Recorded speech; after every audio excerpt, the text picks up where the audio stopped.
iHeartRadio Broadway, driven by Mercedes, the best or nothing. Welcome to another episode of Growin Up Broadway, the world's first podcast for theater makers who are young or young at heart.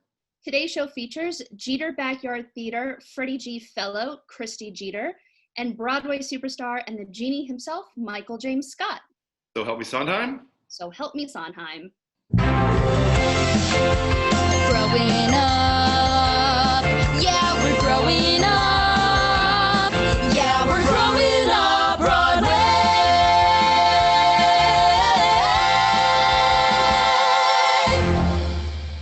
So Luke is going to be 40 by the time we get out of this sequestering. He's going to be like growing up the next time we see him. Full voice change. Well, 6'8", just like beard, the whole thing. Welcome to Growing Up Broadway. I'm your co-host, Timothy Allen McDonald. I'm your other co-host, S.J. Arniger. So how was week 6 of every extrovert's nightmare scenario for you?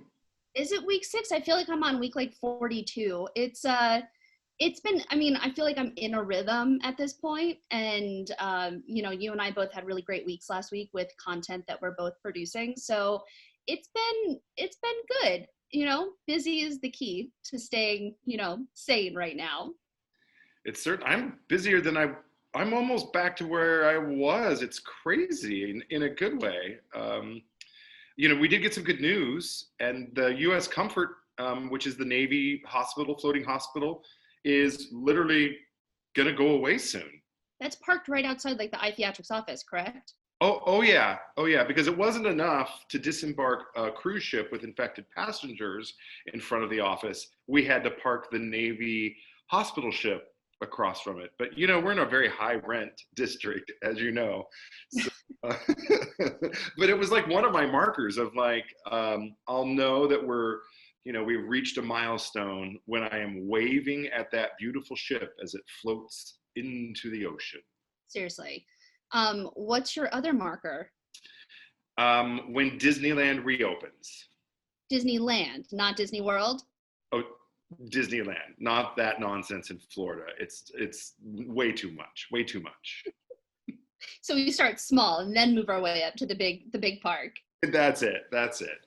I just like Disneyland better. It's a California thing, So the castle looks like it might be part of a miniature golf course. I don't. You like what you like. That's all we can say. All we can say, right. So as I mentioned, you and I had 2 pretty big weeks last week. I speak very well today. But we had some initiatives that we launched.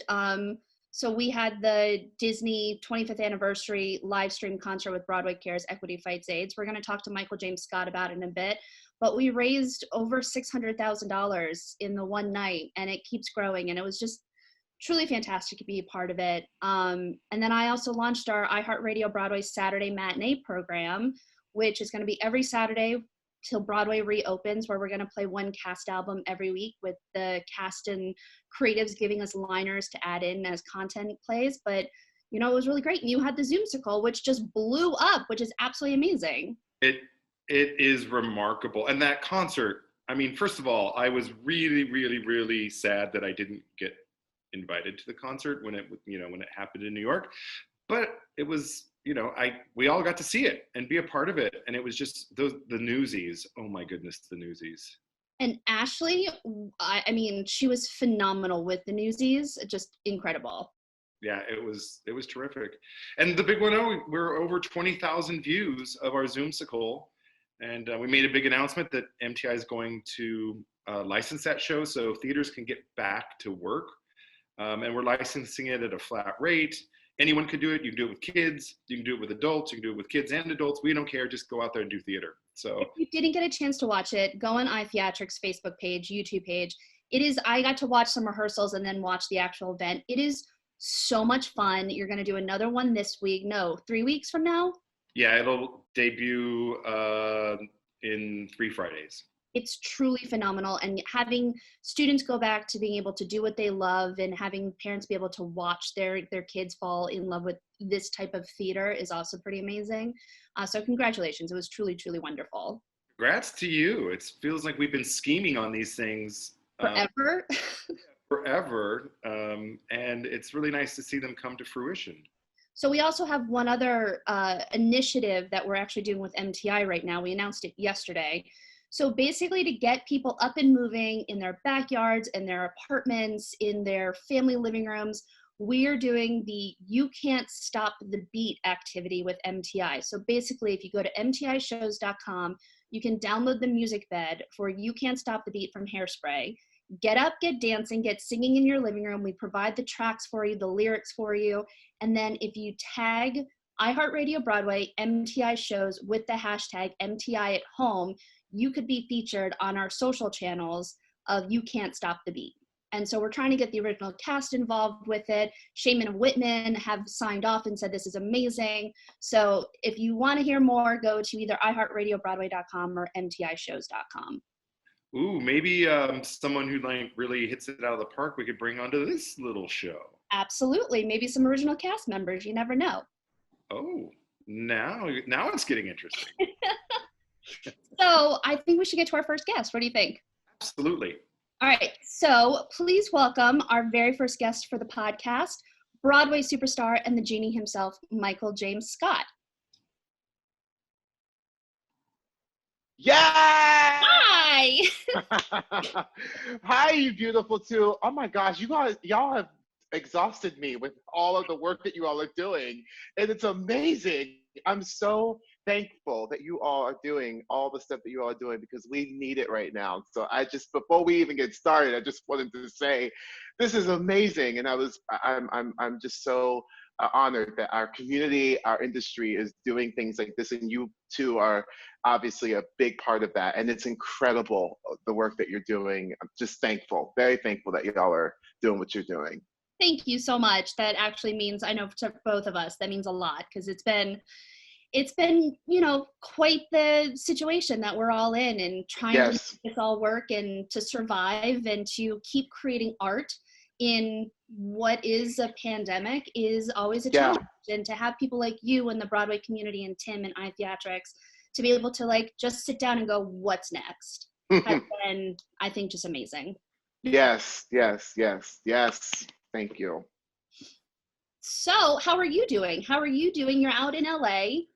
Yes, I am home in LA right now. I'm doing all right. It is the crazy, as we all know now, it is the craziest thing and still so surreal, even in I think you all said week 6 now, which it just feels so surreal. It feels like we are in a movie that I did not want to be a part of. Normally I would love to be in the movie, but I just don't want to be a part of this movie because it's too real.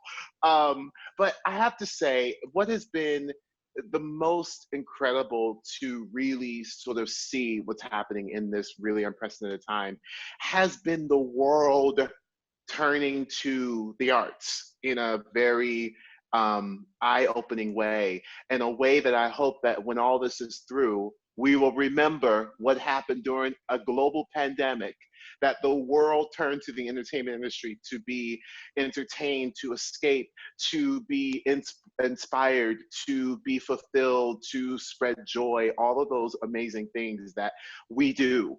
And that are literally, we're like a lifeline for people in a very different way.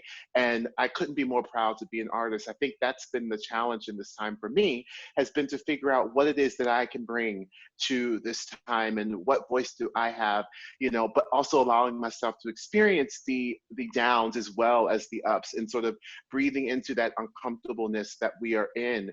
I'm very blessed to have a beautiful husband who is really, really supportive and really like challenges me to, think outside the box and just sort of, keep doing me. So I think that that's been the biggest thing. I've also just seen how much I am not spending on the things that I thought I needed to spend on and all of that stuff.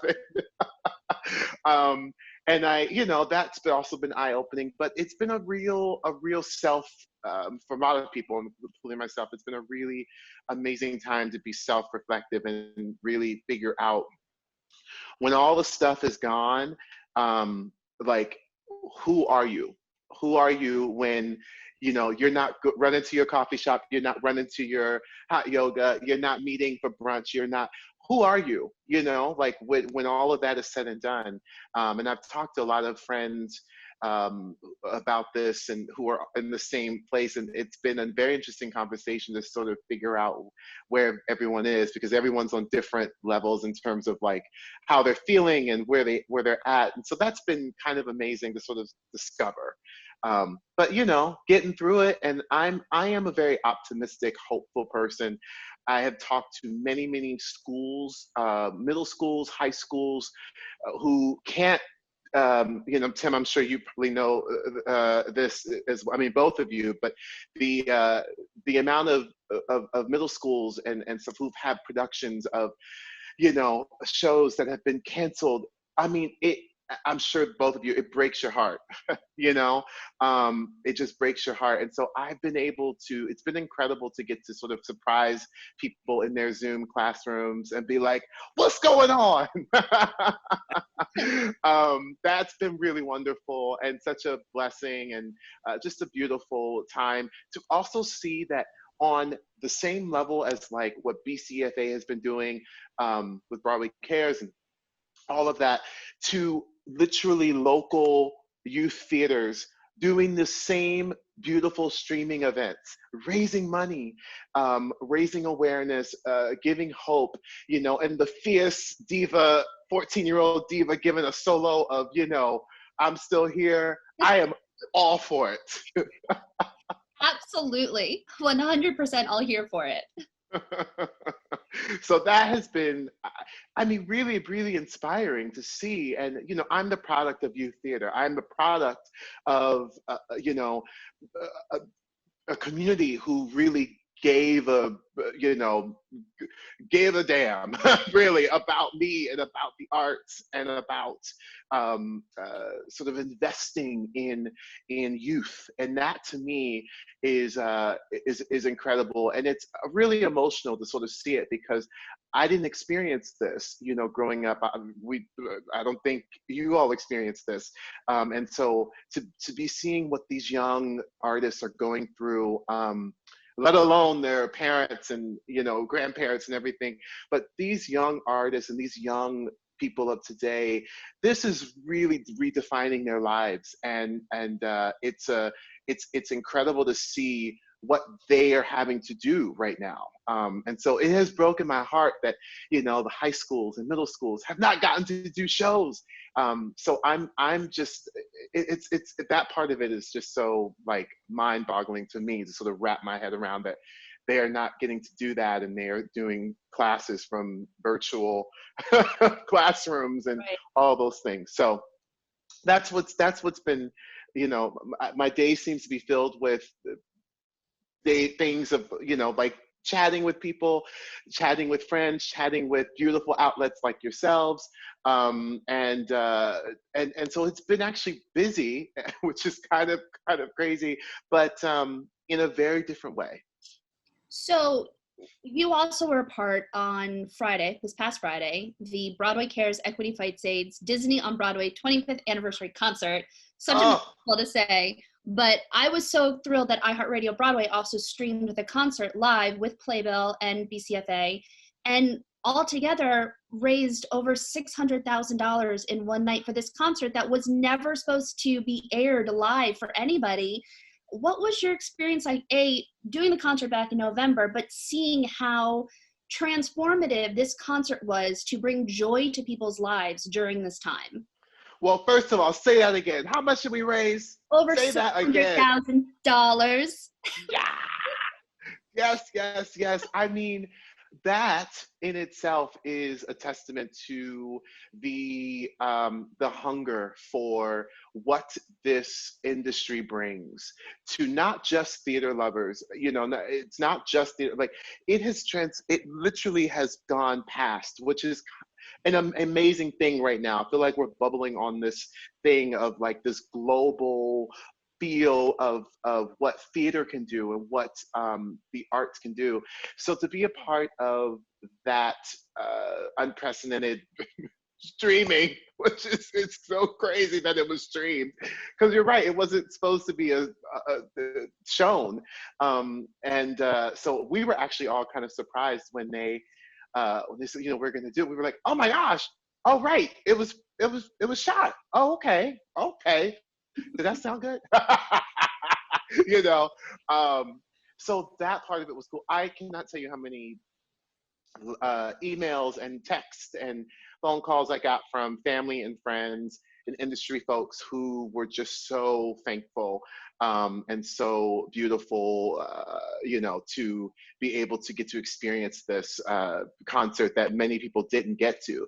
In New York City, as you both know, we are very lucky when you do come to New York City to be a part of lovely little pockets of I call them little, like, magic nuggets, if you will, of concerts and benefits that happen all the time. And it's so that this one night with like all these people in one building, giving all this energy to raise money, or to hear the most ridiculous songs sung by the most ridiculous people for one night. And New York City, we get so much of that. And so it was kind of a cool way to be able to get to bring that to the masses, because I felt like people got to sneak into something that we know is so special that we get to experience. But for a lot of people, I think that they really felt the magic that night because they got to experience that energy in their own homes. And that was truly incredible. To be able to get to be a part of that was, a dream come true. I am the biggest Disney nerd fan, so to be able to get to go into the building where it's like just amazing Disney on Broadway stars and legends in the Disney family was just like I was like a kid in a candy store. And we were, as you can imagine, backstage was insane. We were all just running around, taking photos, being ridiculous, belting with each other, not mixing, like all the things, like it was just so crazy and so much fun, and really a blessing. And I had the crazy task of starting it off. So it was. I remember actually that morning when we did our big sound check, and for these events you have like one day to get it, and the crew, my lord, they worked their tails off to make it happen. And so we started in order, and of course I was first, so I had to be ready to be on by 9:30 a.m. or whatever it was, to be in there and be mic'd up and ready to go. And I was like, okay, this is my theater, this is where we do Aladdin. I'm the genie, like I got this, like this is all good. This is my same sound crew. They know what to mix me. And so I was like, I guess I probably won't. I can save it a little bit and just, Well, I walked out and there was Tom Schumacher, there was Ann Court, there was all the heads of BCFA. They were all there, and I was like, well, here we go. And so I went, and I was like, well, I guess I'm here. Let's just give it to them. And at 9:45 a.m. or whatever time it was, there I was living my life on that stage, and I was just so excited to get to do it. So yeah, it was a beautiful blessing, and I'm so excited that we got to stream it. So I mean, I'm not happy about why we got to stream it, but I am so happy that in this crisis that we got to have something like that, to be able to show people and stream and raise over $600,000 for. Hey, Michael, it's such a great gift. And it was so great that all the unions came together also. And that was such a blessing. You developed your craft, your theater craft, by working with some really incredible Broadway legends through the Broadway Theater Project, which was by Anne Reiking. It was like Gwen Verdon, Ben Vereen, Julie Andrews. So what was that experience like? Oh my gosh. Well, so I did this thing called Broadway Theater Project, and the crazy thing about Broadway Theater Project that I didn't really realize at the time, while I was a theater nerd in high school, I also wasn't really like, I wasn't like a history buff. So I just kind of did, right? So I didn't really know the magnitude of people I was working with until much later in life. And I'm actually so happy I didn't know, because I don't think I would have been me around them. But you know, when Gwen Verdon teaches you the frug, which is where I learned it with, but privately with Gwen Verdon, just a private lesson with Gwen Verdon. Why not? I don't know. And me just like giving, like kikiing with her, and like she doing it full out next to me, you know, sweating, and me sweating, and her dancing circles around me. And I'm like, you know, a baby. Like I'm literally, you know, 19 years old, and Gwen Verdon is dancing circles and doing it full out every time. And we're just sitting, you know, just chilling next to each other and sweating and like talking about the business and talking about Fosse and all those things. I still can't wrap my brain around that. It was a defining moment for my career to be able to get to do that. While during the summers, a lot of at that time I was like a freshman. It was my senior year of high school, going into my freshman year of college, and then I did it for 2 years after that while I was through college. And during the summers, people would go to do summer stock, which is amazing. You know, you get to do that. Instead, I would go to Broadway Theater Project. That's what I would do for my summers. And you know, I was an rankings assistant for one of the summers, and then that training led me to doing Fosse and standing by for Ben Vereen. So that part of it, I think, just sort of like the thing that was Broadway Theater Project, that brought so many young people together, was something that I don't really think I realized. I know I didn't realize until now what that meant for me, and what that means for, you know, for the future, in terms of like learning the last of the craft from some of the greats. I mean, legends, and people who I say, if you don't know, like when I go and teach young kids, I'm like, if you don't know who they are, Google them, and you will literally gag at the amazingness and the foundation of those people, of where we are today. You know, so yeah. The really cool thing is that you have that status with kids today, because when you made your appearance at the Junior Theater Festival this past January, those kids went absolutely nuts for you and your performance with the rest of your Disney cast members that were there. So, and you and Ryan McCartan at the end of the Broadway Cares concert mentioned JTF, and all of our JTF friends and family Yes. out about it. So what was your first experience at JTF like? It was absolutely horrible. It was just the absolute worst. Tim and his team, they just, you know, y'all, I mean, I mean, okay, so Tom Schumacher said to me he was going to bring me down to Junior Theater Festival, and now you know, and I had known of it, and I actually remember him. He said to me, he was like, "It's going to change your life," and it's a very Tom Schumacher way. He was like, "It's going to change your life, darling." You know, very, you know, just sort of, and so did Casey Levy, who had come the year before me, and she is a very dear friend, and she said to me, I hear you're going down to JTF. Like, she reached out and she was like, just so you know, it's going to change your life. And I was like, well, what have I been missing for all this time? Good Lord. And so it was a surprise, you know, when Tom brought me to do Friend Like Me. And when I tell you, it really did change my life so much, in the sense that, like, first of all, I met Ryan and Mackenzie. That was the first time we had actually met, because they had just joined the show. So we welcomed them into the Disney family. And then we're going to JTF. It was so cool that they got to premiere and sing together for the first time there. That's where it happened. That's how fierce Junior Theater Festival is, okay? They're giving you premieres, okay? Before Broadway, hitting the Broadway stage, they're premiering. They're basically doing their out-of-town tryout at JTF, which is everything. So I got there, and when I tell you to see the energy of those young artists and what that is and what that means to those young people, even if they don't go into the arts after this, or they decide not to, pursue it, what they are getting from that passion that they can take for the rest of their lives is unbelievable, and something that they won't know until they get much older and they realize what that did for them.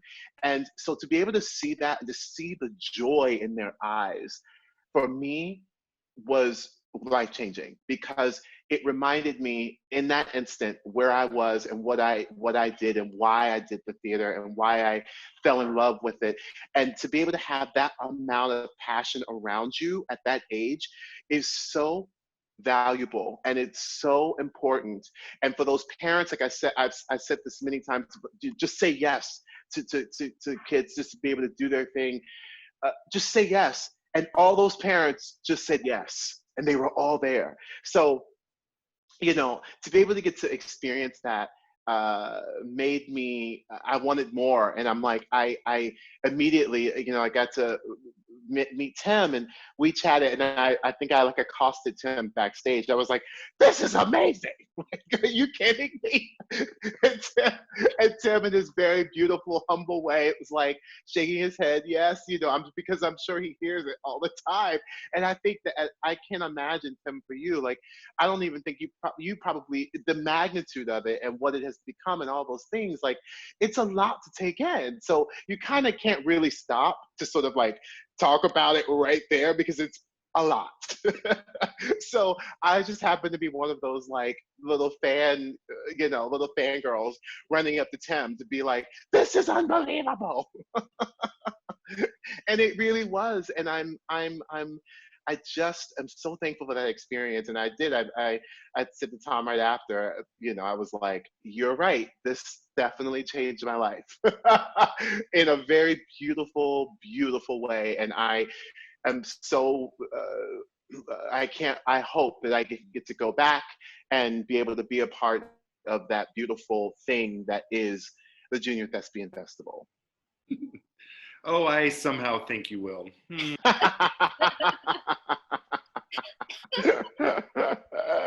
Mm-hmm.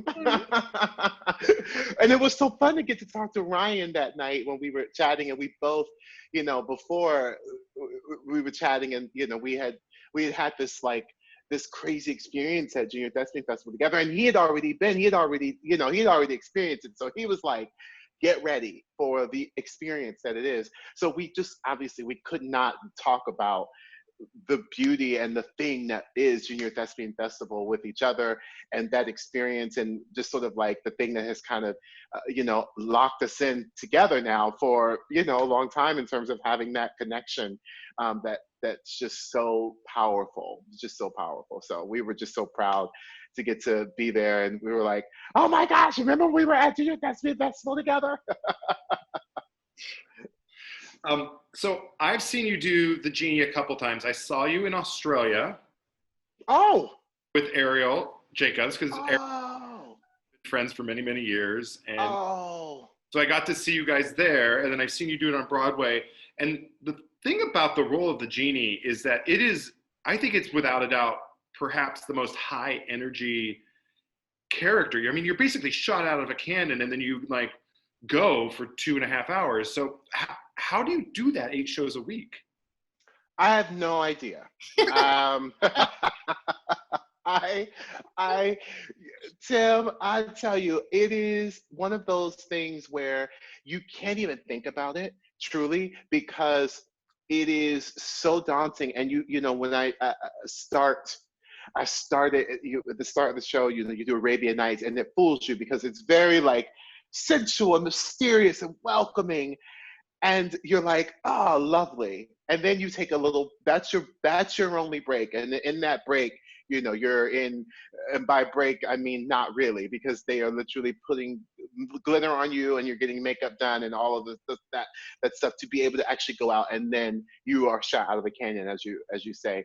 I think the thing about the Genie is that you have to be prepped, and you have to to basically trust the work that you have done, and that your body, your physical body, your mental body, all of those things can are going to be there. Like you can't even think about it, because if you stop to think, then the role gets in front of you as opposed to you getting you leading it.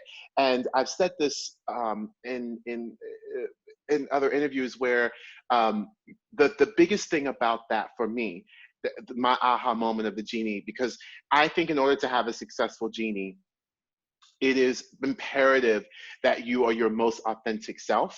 And by that, that's also a little tough, because you know there's a lot of stuff that you probably need to work out in order to make that happen. Because the role of the genie does not allow you to phone it in any way.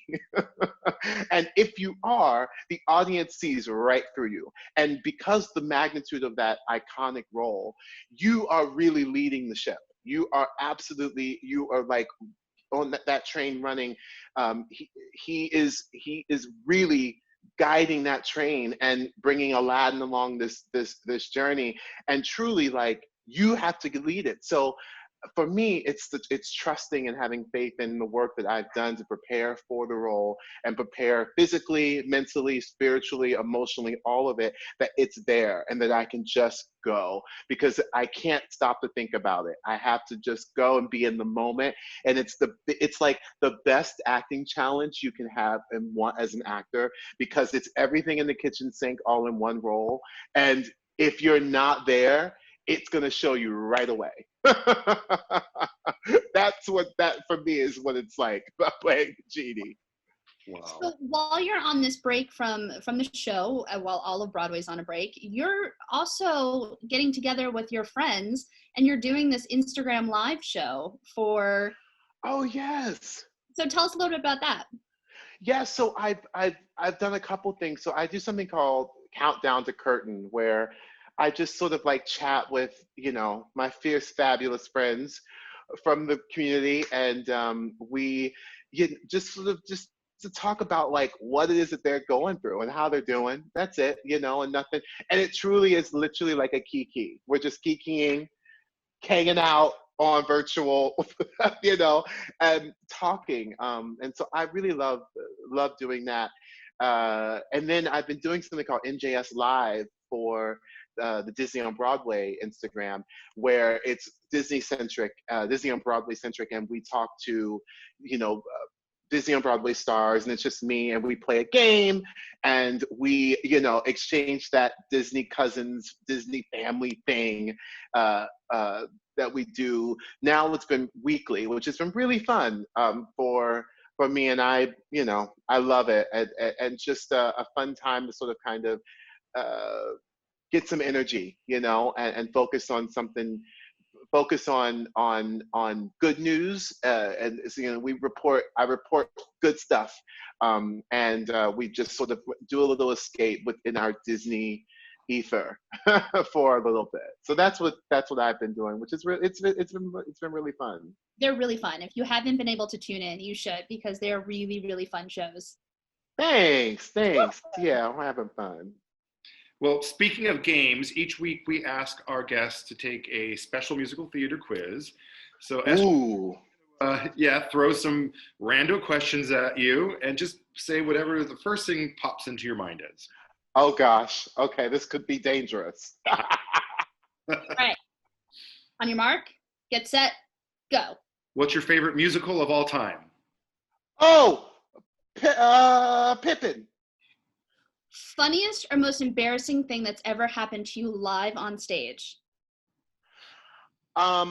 Falling down in my first night of Mamma Mia during my curtain call, like during my bow, and crawling stage right to go, because I was on a rake stage and it was my first night playing Eddie, and I crawled off the side because I thought I was gonna do a bop ma and be fierce, and my leg came under me and I fell, and the entire cast was laughing, shaking like this. And I crawled. So you saw a big black man in a orange linen suit crawl to stage right. Just throw that into your brains. Thank you. If you could play any role, regardless of gender, which would you choose? Oh gosh. I mean, it's good. I'm gonna go with Alphaba. Ooh, that's a good one. Yeah. Who do you want to be when you grow up? I wanna be the version of Michael James Scott that is I want to be the version of Michael James Scott that is basically like Gregory Hines, Sammy Davis Jr., Audrey McDonald, Patti LuPone, Jonathan Freeman, all in one thing. Like the version of Michael James Scott who has lived with all of that stuff. That's what I want to be. Disneyland or Disney World? Disney World, sir, because I'm a Florida. I know I heard you talking about PS, so how dare you? The two Florida State thespian kids in the room were Yes. Disney World. Yes, that's right, of course. Yep. Oh my gosh. I just lost. Which of these roles is your favorite? Dr. Goswana in Book of Mormon, Minstrel in Something Rotten, or Genie in Disney's Aladdin?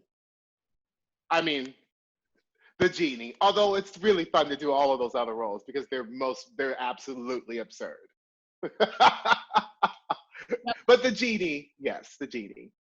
Good answer. Well, congratulations. You have won an IOU for a brand new Mercedes Matchbox toy. Yes! You know, eventually we are going to have to get those Matchbox cars. Uh-huh. Mm-hmm. Yep. After quarantine, post-quarantine. Oh my gosh. I love it. Michael James Scott, thank you so much for joining us today. I know that things are crazy in the world. We appreciate you even taking the time to join our podcast, our video podcast right now. Tim and I, we wish you both so well right now, and we cannot wait to be back in the theater cheering you on. Broadway's back up and running. Thank you guys so much. Thank you. It's always beautiful to see y'all. And I am thankful. Again, I'm saying it loud and clear so everyone says because I'm just speaking for a lot of people because they don't get to talk to you directly. Thank you all for the work that you are doing and continue to do for this industry, for this community. It is absolutely important, absolutely necessary, and absolutely honored. So thank you, thank you, thank you. Thank you. Seriously, thank you. Mwah. Thank you. Bye, y'all. Bye. Okay, I don't know about you, but I feel like I have no energy. Like I'm a worthless, I'm just skin. He has so much awesome energy.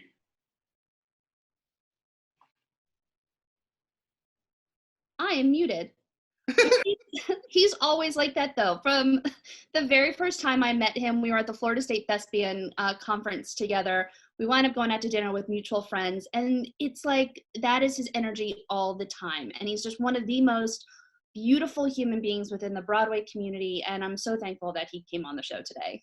He had me laughing so hard, and I was trying to control it, but my nose started snotting because I was like holding back my laughter tears. Also, I realized that last week we had Rob McClure on, who is originating a role on Broadway that was originated by Robin Williams, and now we had so it's like a theme. Didn't even put two and two together. Like, it's interesting. Hey, we should get on to our next guest. I'm so excited to welcome Freddie G. Fellow from Jeter Backyard Theater, Christy Jeter. Hi. Hey. How are you doing? Okay, so thank you for asking, and thank you for having me today. I'm just like the rest of us. I have good days and bad days. I try to keep it positive because I'm trying to lead some families and some kids, and that's it. I wake up every day and I just try to be my best me and try to make the world better, and that's it. So that's all. And some days are a lot harder than others. I have found that. How about you? Absolutely. when we found out in Pennsylvania that we were going to have to shut everything down, it was on a Friday, and our JTF cast party was planned for that Sunday. We had sheet cakes, and we had, favors for the kids. We run the films, and I had a very good friend who's a parent call, and she's a surgeon, and she said, Christy, she said, all the kids really want to have this big goodbye, and they want to see each other for the last time. She said, but I have to tell you, you really shouldn't do it. You really should cancel, and it's for the best for everyone. And so we did. And so we didn't have our party on Sunday, and I had 2 big sheet cakes in my refrigerator. I'm not going to say if they were eaten, but it was really hard. And so I had to look forward. I had to look ahead, and I had to say, what can I do? What can I do to help my kids? What can I do to help my families and to help myself? And and that was to look inside and look to what Mr. Rogers tells us in Pittsburgh, which is look to the helpers. So I started to sing my parents a song every day. My parents are stuck at home in quarantine like all of us, and they're not healthy. And I would just start every morning by singing a song to my parents and sending it, saying, I love you, I miss you, I wish I could be there. My dad likes the Beatles, so I sang a lot of Beatles songs, and I started to get texts from my aunts in other states and other people saying, hey, I really liked your song. And I texted my mom. I said, Mom, what are you doing? You're sending my song. I said, I don't have any makeup on. I'm not a singer. Like, I'm not really a singer. It's a love note to you. And she said, Christy, your voice is like medicine to us because you're our child and we love you. And when you say our name and when you sing us a song, it makes us feel connected to you, and it makes us feel not so lonely. So that's when I realized that is what my purpose is in this, and that's what I need to do. And within 24 hours, I wrote a script. I sent it out to my kids, and I said, hey, will you film yourself saying these lines? And we're going to do this thing where we're going to help other people. And then we called a Zoom meeting, and within 1 week, we had the whole website set up to help people and to basically send virtual singing telegrams to people. And the kids, they didn't skip a beat. I mean, they just did it immediately and so well. And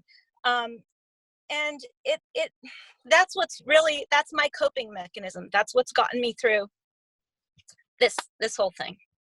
Well, I think we have a video, a snippet of the video that you launched this incredible initiative with on YouTube. If I think Dan's going to share his screen so we can see that. Not in the mood to sing? Let us do it for you. Just send us a request with a few details and we'll do the rest. Jeter Backyard Theater kids are ready. A helpergram could be like this. Like this. All right, I don't think it's going to play, and that is okay because you... What's that? It was playing. It was? Oh, okay. I'm not getting it on my screen. So here's a little funny thing. The first helpergram that you see there with the family and all the rainbows behind them, that's Mike Cannon. And Mike Cannon is in Aladdin on Broadway. And Mike Cannon was one of my very first voice students when I taught, when I was, 12 or 13. And that's his family. He has a new baby, and that's them. Full Circle Podcast. Yeah. So if people want to find out more about this program, where can they go to hear about it? So you just go to jeterbackyardtheater.com. That's our website. And on the homepage, you're going to see a picture of Mr. Rogers. Click on Mr. Rogers. It takes you to the helpergram page. And you can do one of two things. One is you can request a helpergram for somebody that you love. So, and I'm telling you, it's not, if you want to see amazing singers, there's a lot of stuff happening on YouTube right now. There's a lot of these great Broadway concerts and everything. I have to tell you, that's not what this is. I mean, my kids have a lot of talent, but it's really about the personal thing of having one say, "Hi, SJ, this help program is especially for you from Tim." And then they sing the song and they say, "Hey, stay strong, SJ. Have a great day." And that's really what it's about. And you're going to get to see everything from JBT alumni kids who are musical theater students and graduates. Connor Galuli did some things with us with helpograms, and he's was on Broadway as in School of Rock as the lead in School of Rock. We have that, but we also have 8-year-olds who walk up to their piano and with one finger play "You've Got a Friend in Me." And in some ways, those are the most special, because you know, those kids take it seriously. They know that they're helping. And the second day that we sent helpograms, we got a message back. It was a brother who sent one to a brother who was a nurse in Detroit, and his job was intubating patients, and it was sent to the brother, and then the brother actually got sick, and so his attending nurse then sent him a helpogram, and they held up the phone to him in the hospital and, you know, sang that helpogram, and it was "Don't Stop Believin'" by Miss Bella Fritz, little Miss Bella Fritz.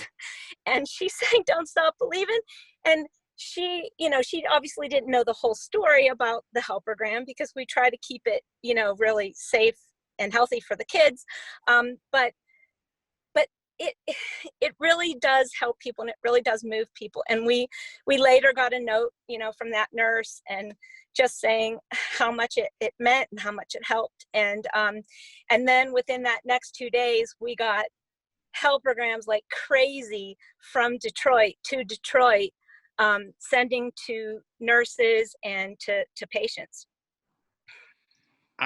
I love what you're doing. It's just so remarkable, and it's so it's a real testament to what people like you who, you know, love the arts, love kids, how you regenerate, you refocus. And while it would be easy to crawl up in a corner, and sometimes we do that too, you're really truly using this art to bring joy and hope to the world, and it's really, really appreciated. Thank you. Thanks. So, thank you so much for letting us share this.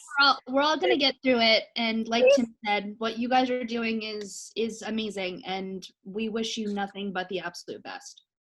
Thanks. I just want to say one more thing about the helpograms. If you go to jeterbackyardtheater.com and you send your own helpogram. So let's say you call your own mom and you sing "Happy Birthday" and "I love you." Go to our helpogram counter and log it in the counter, because just like that really, really scary Johns Hopkins COVID map that we saw solid on television for 2 weeks, we have something that we're calling our happy map. And every time we reach someone in a new state or a new country with a helpogram, we light up that state with a rainbow color. And right now we have 3 countries and 30 states on our happy map. And we would love to have our whole world happy with helpograms. Let's make that happen. Absolutely. Let's make it happen. If you live in Idaho, please request a helpogram. We need you. There's got to be someone we know in Idaho. Make a few phone calls. All right, Chrissy, thank you so much for joining us today. Again, we wish you and your group nothing but the absolute best. We're here for you guys. Stay strong. Find out more about the helpograms by visiting their website, and just do what you can to spread happiness across the world. Thank you. Bye, Christy. Bye. Thanks. Thank you. Wow, we went from snotting from laughter to snotting from tears. That's what we do. That's what life is now. I think our podcast should always have us crying. I mean, why not? Because we're both We're both beautiful criers, by the way. I actually am not I don't look bad when I cry. I will say that. Things you always wanted to know about SJ, but were too afraid to ask. I don't look terrible when I cry. So that's our big show today. What do you guys have going on Friday for JT Fridays? It's going to be another great show. We have folks joining us from New Zealand. And I was watching NBC Nightly News with Lester Holt, which is like the only news I allow myself to watch. Otherwise, it gets too overwhelming. And there was this girl pogoing, like on a pogo stick, with her back to the camera, but she was wearing a JTF. Oh, the shirt. Yeah, she was in the Green Pod. So we found her, and we're going to have her on. And the other thing is we're going to talk about our new Zoomsicle, Uni the Unicorn, with a score by Rob Rakiki. And Mr. Ryan McCartan is going to sing a song. Do we know what he's singing yet? Is it a little... I do. I got to choose between two. Okay. You're going to have to tune in. I think I made the right choice. Okay, fair. 4:00 Friday. Eastern Standard Time. On the iTheatrics Facebook page and YouTube page, correct? Correct, yes. And what have you got going this weekend?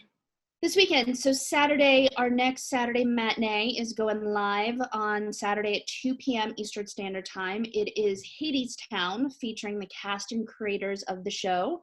Starts at 2 p.m., maybe about a 75 to 90-minute show, but you can tune in on iHeartRadioBroadway.com or go to the free iHeart app and search Broadway, and you can listen that way. All right, I'll be listening. That's what we like to hear. I'll be there on Friday. Yay! So that is our show today. I'm your co-host, S.J. Arniger. And I'm the other co-host, Timothy Allen McDonald. We hope you tune in next time. Now go out there and make the world a better place, one musical at a time. May the Schwartz be with you. Also with you. Growing up, growing up, growing up,